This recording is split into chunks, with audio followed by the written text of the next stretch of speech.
Bugun gaplashadigan mavzu juda jiddiy. Pensiyaga chiqayotgan odam har oy 500 ming, 1 million, hatto 2 million so'mgacha pulni yo'qotib qo'yishi mumkin.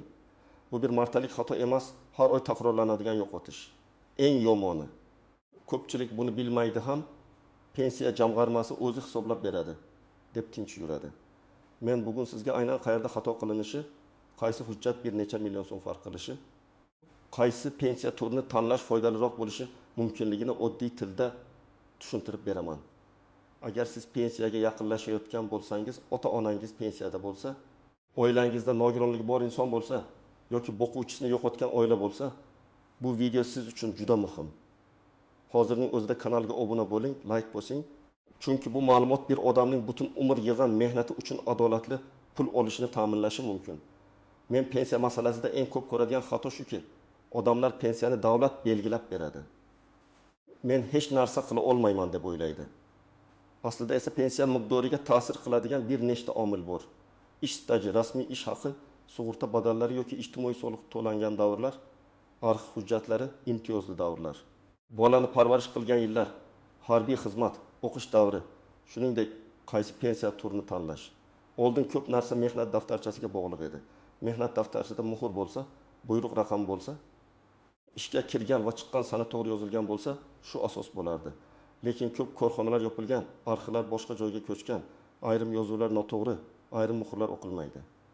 Hozir esa elektron bazalar MyPomketikov. Uz orqali xizmatlar, pensiya jamg'armasining axborot tizimlari, soliq organlaridagi ma'lumotlar katta ahamiyatga ega bo'lib qoldi. Ya'ni endi faqat mehnat daftarcham bor deyish yetmaydi. Bazada nima turibdi? Ish beruvchi siz uchun to'lov qilganmi? Maosh rasmiy ko'rsatilganmi? Shular ham muhim. Masalan, bir odam 30 yil ishlagan bo'lishi mumkin, lekin eng yili norasmiy ishlangan bo'lsa, 5 yilida ish beruvchi to'lovlarni to'liq ko'rsatmagan bo'lsa, yana 3 yilining hujjati arxivdan topilmasa, pensiya hisobida bu odam qog'ozda 3 yil emas, uyindagi yoki 10 yil stajga ega bo'lib qolishi mumkin. Mana shunday joyda o'yga katta farq chiqadi. Odam men butun umr ishladim deydi. Tizim esa tasdiqlangan hujjat qani deydi. Asosiy qism bir, nimani bilish kerak, kim xavotir olishi kerak. Kim olmasligi mumkin birinchi bilishingiz kerak bo'lgan narsa. Pensiya bu bitta oddiy raqam emas. U sizning hayotingizdagi hujjatlashtirilgan mehnat tarixingizning natijasidir. Agar mehnat tarixi toza, rasmiy, hujjatli bo'lsa, pensiya nisbatan to'g'ri chiqadi.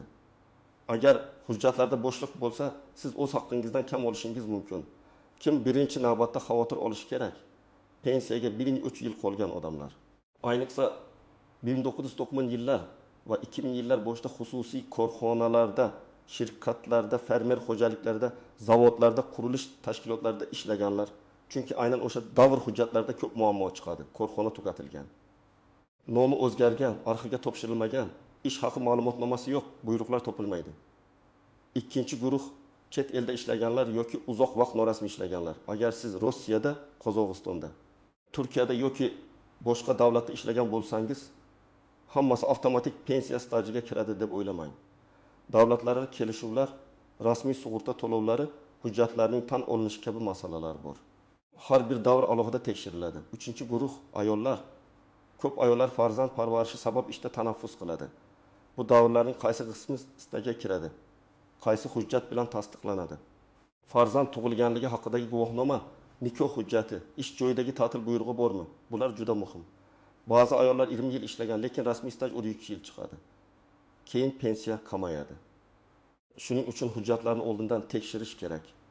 4-guruh imtiyozli sharoitda ishlaganlar.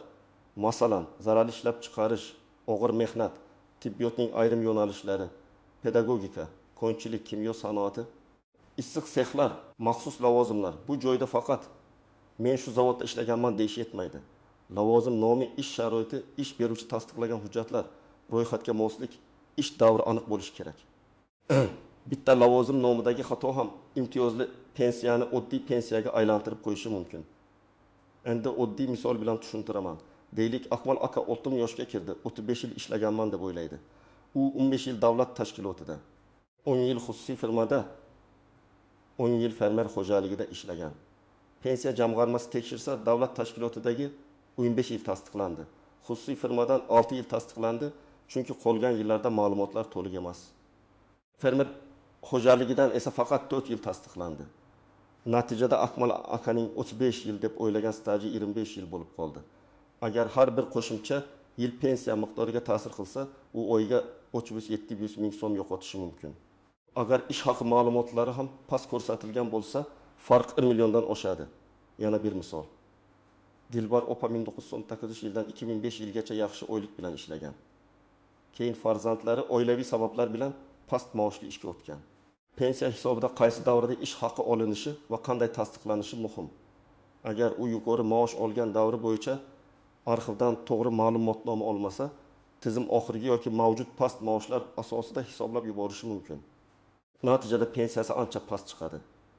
Arxivdan topilgan bitta ish haqi ma'lumotnomasi esa pensiyani oyiga 1 million yoki 2 million so'mgacha oshirishi mumkin. Men buni amaliyotda ko'p ko'rganman.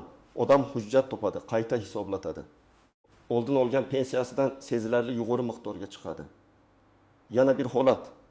Odam yoshga do'ri pensiyaga ham, boquvchisini yo'qotganlik pensiyasiga ham da'vo qilishi mumkin. Masalan, ayolning turmush o'rtog'i vafot etgan. O'zi ham pensiya yoshiga yetgan. U avtomatik ravishda o'z pensiyasini olayotgan bo'lishi mumkin.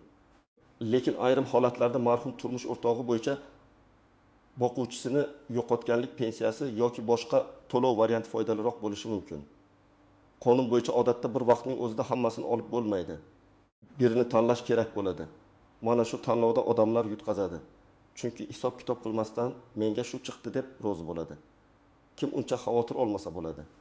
Agar siz butun umr yirik davlat tashkilotida rasmiy ishlagan bo'lsangiz, ish beruvchi muntazam to'lov qilgan bo'lsa, elektron bazada hammasi to'g'ri turgan bo'lsa, mehnat daftarchangizda xatolar bo'lmasa, pensiya hisobida katta muammo chiqmasligi mumkin. Lekin baribir tekshirish kerak. Chunki hatto davlat tashkilotlarida ham lavozim nomi noto'g'ri yozilgan. Ishga kirish sanasi bir kun farq qilgan mehnat daftarchasida muhr tushmagan. Arxiv ma'lumotida maosh noto'g'ri ko'rsatilgan holatlar bo'ladi. Eng katta tuzoq pensiya tayinlangandan keyin hammasi tugadi deb o'ylash. Yo'q. Agar siz keyinroq qo'shimcha hujjat topsangiz, ayrim hollarda qayta hisoblashni so'rashingiz mumkin. Lekin bu yerda muddat, hujjatning kuchi, qaysi davrdan qayta hisoblanishi kabi nozik masalalar bor. Shuning uchun hujjat topilgan zahoti murojaat qilish kerak. 1 yil kutay. Keyin boraman degan odam o'sha 1 yil davomida yuqori pensiyadan mahrum bo'lishi mumkin. Ikkinchi tuzoq og'zaki maslahatga ishonish. Tuman pensiya jamg'armasida kimdir sizga baribir chiqmaydi desa, bu yakuniy hukm emas. Har doim yozma ariza bering, yozma javob oling. Chunki og'zaki gap isbot bo'lmaydi. Agar rad javobi yozma bo'lsa, uni yuqori tashkilotga, sudga yoki boshqa mas'ul organlarga ko'rsatish mumkin. Men doim aytaman.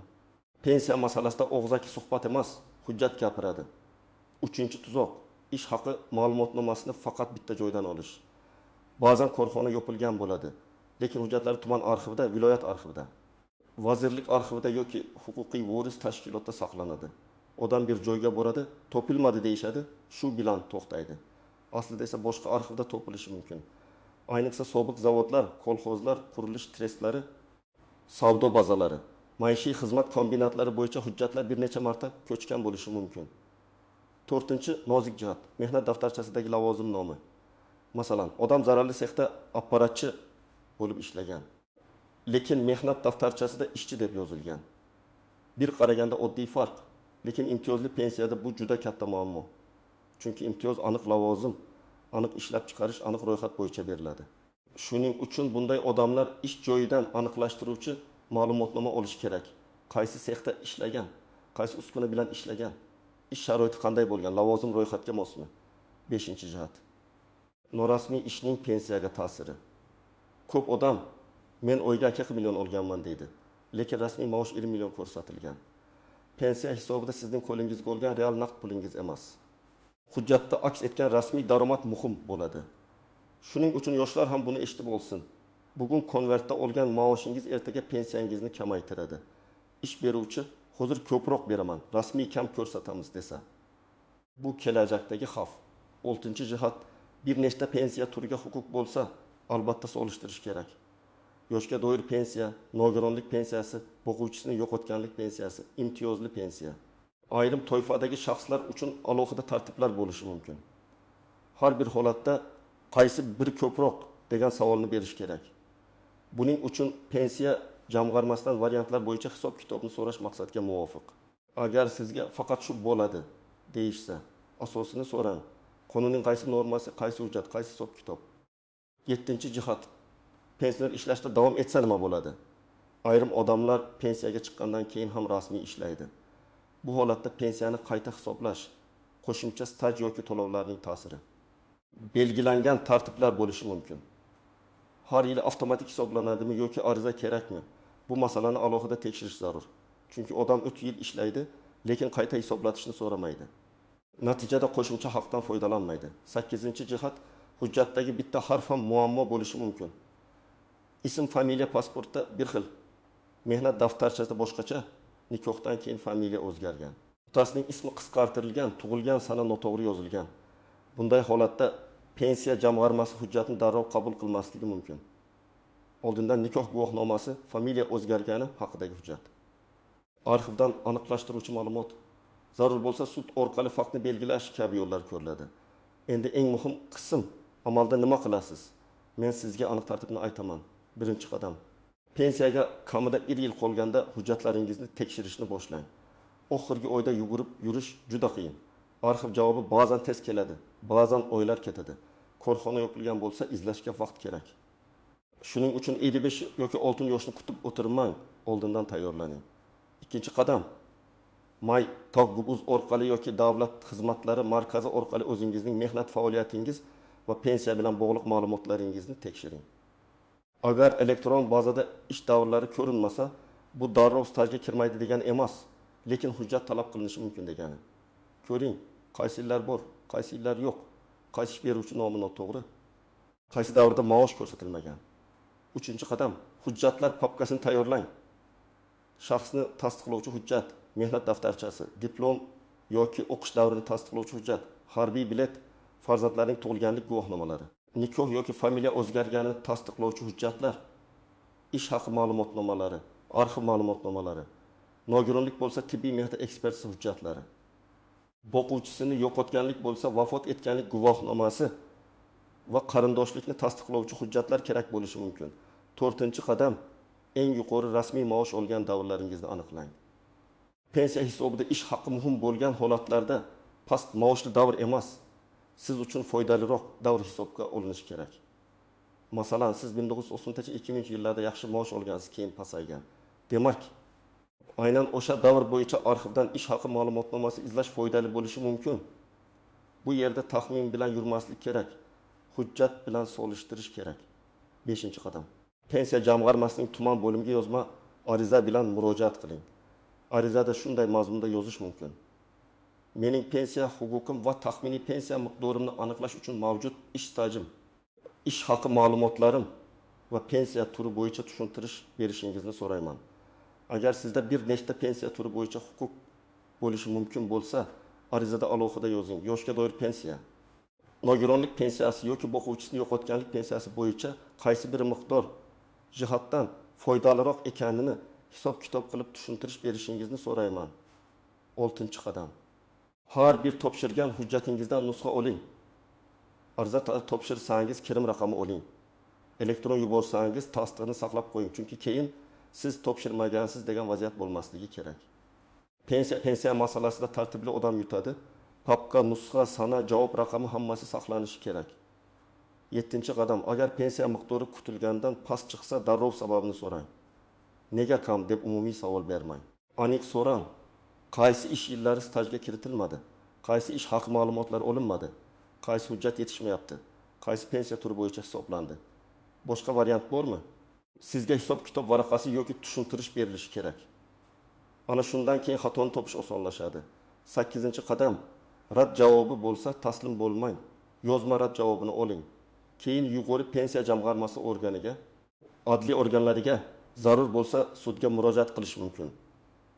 Ayniqsa arxiv hujjatlari yo'qolgan, lekin ish faktini boshqa dalillar bilan tasdiqlash mumkin bo'lgan holatlarda huquqiy yo'l mavjud bo'lishi mumkin. Har bir vaziyat alohida ko'riladi. 9-qadam. Yaqinlaringizning pensiyasini ham tekshiring. Ko'p ota-onalar bolam shu ham yetadi deb yuradi, lekin ular aslida ko'proq olishga haqli bo'lishi mumkin. Ayniqsa onangiz yoki otangiz 1990 yillarda yaxshi lavozimda ishlagan bo'lsa, lekin hozir minimalga yaqin pensiya olayotgan bo'lsa, bu signal. Hujjatlarni qilib chiqing, staj va maosh davrlarini tekshiring. 10-qadam. Bugundan boshlab rasmiy ishlashga e'tibor bering. Bu faqat pensiyaga yaqinlar uchun emas. 25 yoshli yigit, 30 yoshli ayol ham bugun rasmiy staj yig'masa, 60 yoshida afsus qiladi. Ish beruvchidan rasmiy shartnoma, rasmiy maosh, to'lovlar haqida so'rash uyat emas. Bu sizning kelajakdagi noningiz. Demak, pensiyada har oy 2 million so'mgacha yo'qotmaslikning siri bitta serli usulda emas.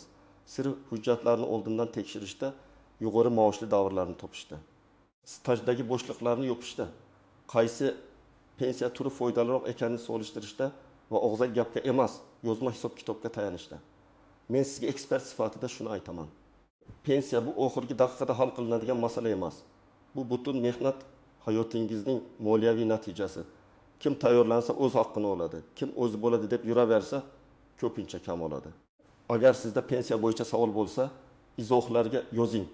Yoshingiz, taxminiy stajingiz, qaysi sohada ishlaganingiz va muammo nimada ekanini yozing. Men keyingi videolarda eng ko'p uchraydigan holatlarni alohida tushuntirib beraman. Videoni yaqinlaringizga yuboring, like bosing va kanalga obuna bo'ling. Chunki bitta to'g'ri ma'lumot bir oilaning har oy oladigan daromadini sezilarli oshirishi mumkin.